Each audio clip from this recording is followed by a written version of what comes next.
to talk to you about how to prepare your bedroom so that buyers can walk in and understand all the different features and spaces in your bedroom.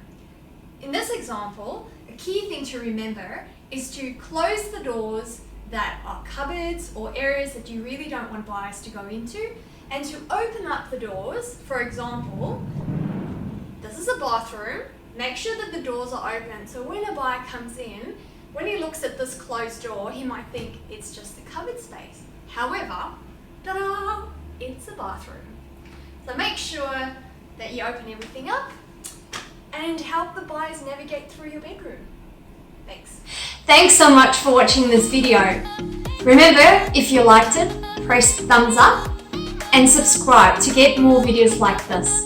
See you next time for more fantastic home improvement tips. Bye.